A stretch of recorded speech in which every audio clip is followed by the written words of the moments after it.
Good morning 10th class. देखिए मैंने आपको आपका टेस्ट सेंड कर दिया है आज, ठीक है। अब मैं आपको 2.3 की मैंने आपको फर्स्ट सेकंड क्वेश्चन की वीडियो बना के भेजी थी और पार्ट्स कराए थे।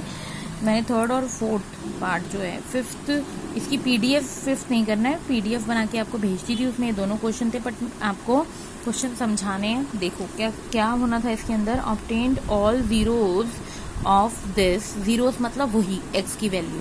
सबसे पहली बात तो जब एक्स की पावर, जितनी एक्स की पावर होती है उतने फैक्टर होते हैं, उतनी एक्स की वैल्यू आती है। यहाँ 4 है तो मतलब इसकी 4 वैल्यूज निकल सकती हैं एक्स की। अगर 2 वाली इक्वेशन है तो 2 ही निकलेंगी, 3 वाली है तो 3 निकलेंगे। इफ 2 जीरोज आर, 2 जीरोज मतलब 2 एक्स की वैल्यूज ऑलरेडी दी हुई हैं, 2 फैक्टर इसके दिए हुए हैं, √5/3 और -√5/3, ठीक है। इस क्वेश्चन को और मैं तो समझा ही रही हूँ, और किसी को देखना है और अच्छी तरह समझना है तो एग्जाम्पल 9th बिल्कुल सेम इसके जैसा है। तो अभी मैं आपको ये वाला क्वेश्चन बताती हूँ कि इसमें क्या करना है आपने। देखो आपको जो इक्वेशन दी है वो px हो गई आपकी। 2 जीरोज दिए हैं, √5/3 -√5/3।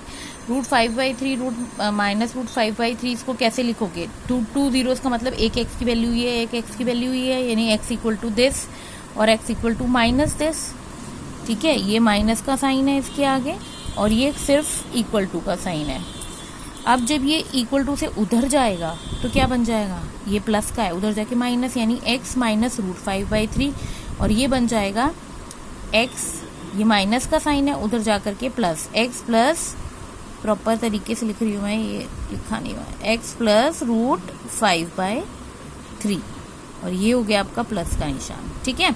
इक्वल टू 0, ये 2 फैक्टर मिल गए थे आपके, ये 2 फैक्टर थे, ये वैसे ही बन गया। अगर हम ऐसे होते तो हम एक बार इसको 0 के इक्वल रख देते तो ये फैक्टर आता, इसको 0 के इक्वल रख देते तो ये फैक्टर आता।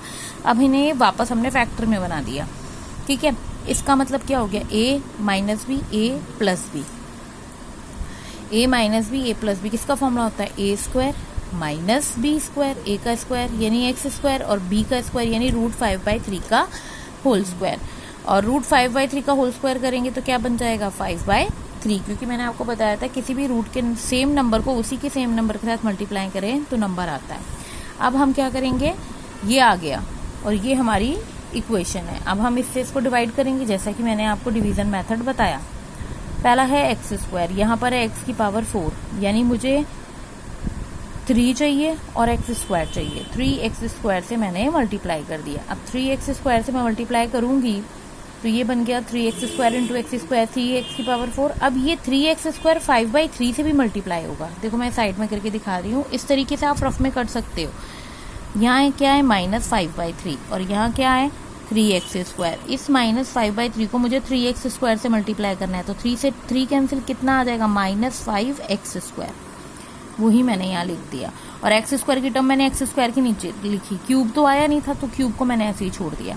अब हम क्वेश्चन में सेकंड स्टेप में क्या करते हैं? माइनस। तो मैंने क्या किया? माइनस और ये वाला माइनस और जो मैं माइनस कर रही हूँ मिलके प्लस, ये टर्म पूरी कैंसिल, ये एज इट इज उतार लेंगे। 2 माइनस का है, 5 प्लस का है, 5 में से 2 गया 3, साइन बड़े का आएगा यानी प्लस का, plus 3x square minus 10x minus 5। अब यहाँ एक्स स्क्वायर है, आपको क्या चाहिए? 6x क्यूब, यानी आप 6x से मल्टीप्लाई करोगे, प्लस 6x से मल्टीप्लाई किया आपने तो 6x को जब आपने इससे मल्टीप्लाई किया तो 6x क्यूब बन गया। अब इस 6x को -5/3 से भी मल्टीप्लाई करना है, वो भी यहाँ कर लो, -5/3 इंटू 6x, 3 2 6 तो 5 2 10, -5 और इंटू 2 -10x आपका आ गया। अब x को x की टर्म के नीचे लिखेंगे, एक्स स्क्वायर की कोई टर्म नहीं आई तो वो हमने ब्लैंक छोड़ दी। अब हम क्वेश्चन के अकॉर्डिंग क्या करते हैं? फिर से माइनस, ये माइनस किया, यहाँ पर प्लस था तो प्लस माइनस माइनस और माइनस माइनस प्लस, फिर ये टर्म कैंसिल, ये भी टर्म कैंसिल, 3x स्क्वायर बचा और 5 बचा। अब एक्स स्क्वायर तो है, प्लस किससे मल्टीप्लाई करेंगे? सिर्फ 3 से, प्लस का 3। और ये साइन कैसे देखते हैं? ये जो आगे नंबर होते हैं इनके साइनों को देख करके, ठीक है। यहाँ प्लस का 3 चाहिए आपको तो +3, 3 into x square 3x square.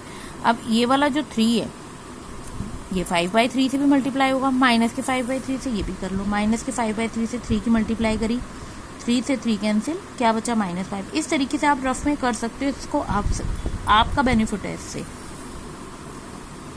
ये आ गया 3x² और ये आ गया 5। अब हम क्वेश्चन में क्या करते हैं, माइनस, और ये माइनस माइनस प्लस, ये भी कैंसिल, रिमाइंडर 0। यानी कि अब आपके पास क्वेश्चन में क्या आ गया, ये वाला क्वेश्चन आ गया रिमाइंडर 0। रिमाइंडर 0 आएगा तभी इस क्वेश्चन के फैक्टर कर सकते हो। अगर रिमाइंडर कुछ बच रहा है तो इस क्वेश्चन के फैक्टर नहीं होंगे। 2 ऑलरेडी दिए थे उन्होंने और पावर 4 है, यानी 2 और निकालने हैं हमने। तो वो 2 कैसे निकालेंगे, इन दोनों को, इसको फिर से फैक्टराइज करके। सो दिस इक्वल टू, ये जो इक्वेशन थी पूरी की पूरी, ये किसके फैक्टर के इक्वल है, एक तो ये जो आपने, जिससे आपने, देखो हम क्या करते हैं, dividend is equal to divisor into quotient plus remainder, जो कि रिमाइंडर क्या है आपका 0। तो ये दोनों टर्म बची, ये ऑलरेडी फैक्टर है, अगर मैं इसको खोलूं तो वापस यही आएगा। अब मुझे इसके फैक्टर करने हैं। फैक्टराइज करने के लिए मैंने आपको बताया था, अपने माइंड में आप इससे इसको मल्टीप्लाई करोगे 9, 3 3 9, यानी आपको 2 फैक्टर चाहिए जिनको मल्टीप्लाई करके 9 आए और दोनों को प्लस करके क्या आ जाएगा 6, यानी 3 और 3 मिल गए, 3x और 3x, और सबके आगे प्लस का साइन है तो इन दोनों के आगे भी प्लस का साइन होगा। ये टर्म एज इट इज उतरती है, इन दोनों को आपने क्या किया, प्लस कर दिया, और 3 ये एज इट इज उतार लिया। अब इन दोनों में से कॉमन 3x कॉमन, इन दोनों में से कॉमन 3 कॉमन, x + 1 ये x + 1 दोनों में कॉमन है, x + 1, ये बचा 3x + 3। एक बार x + 1 0 के इक्वल, एक बार 3x + 3 0 के इक्वल। ये x 1 जाके उधर माइनस हो गया और ये x -3/3, ये भी कैंसिल होके 1। तो सो ऑल जीरोज आर, 2 तो थे और 2 कौन से आगे, -1 और -1, ये 4 जीरोज हैं। ये था आपका क्वेश्चन नंबर 3। अब मैं आपको क्वेश्चन नंबर 4 बताती हूँ। 4th क्वेश्चन क्या है, देखो, on dividing this polynomial bye gx आपको पता नहीं है, द क्वोशिएंट एंड रिमाइंडर। पहले क्वोशिएंट की बात हो रही है तो पहला क्वोशिएंट है, यानी कि x - 2 इज क्वोशिएंट और रिमाइंडर क्या बचा, -2x + 4। Find gx। तो आपको पता है dividend is equal to divisor into quotient plus remainder. तो हम इसको इसी फॉर्मूले में लिखेंगे। देखो ये आपकी डिविडेंड है, क्वोशिएंट x - 2 है, रिमाइंडर -2x + 4 है। डिवाइजर आपको निकालना है, फॉर्मूला लिखा, डिविडेंड की जगह डिविडेंड, डिवाइजर gx है, क्वोशिएंट q x - 2 ब्रैकेट में रखोगे क्योंकि 2 टर्म है, और प्लस रिमाइंडर 2x + 4। अब आपने gx निकालना है। सबसे पहले ये वाली प्लस वाली पूरी, ये इसके आगे प्लस है, ये पूरी टर्म ब्रैकेट के साथ ही उधर जाएगी, ठीक है। ये पूरी टर्म हमने एज इट इज लिख दी। अब जब ये टर्म आई तो ये माइनस का है, उधर आकर के क्या हो जाएगा, प्लस का, और जो प्लस का है वो दूसरी साइड आकर के माइनस का। यहाँ क्या बचेगा, ये दोनों टर्म। इसको सॉल्व कर लो, x3 3x², ये भी x है, ये भी x है, यानी 3x और 2 में से 4 गया 2। इधर बचा gx x - 2, दोनों मल्टीप्लाई हो रहे हैं। आपको gx की वैल्यू निकालनी है, यानी कि ये इधर आकर के डिवाइड होगा, यानी x - 2। अब ये क्वेश्चन डिवाइड वाला बन गया जो अभी भी आप लोगों ने किए। अब आप इसको क्या करोगे, सिंपल डिवाइड कर दोगे।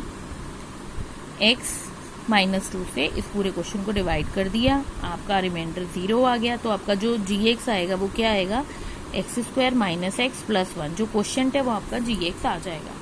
तो ये आपके दोनों क्वेश्चन हो गए हैं फिनिश, और आपका इसी के साथ चैप्टर 2 भी फिनिश हो गया है, ठीक है। अब मैं आपको चैप्टर 5th स्टार्ट कराऊंगी।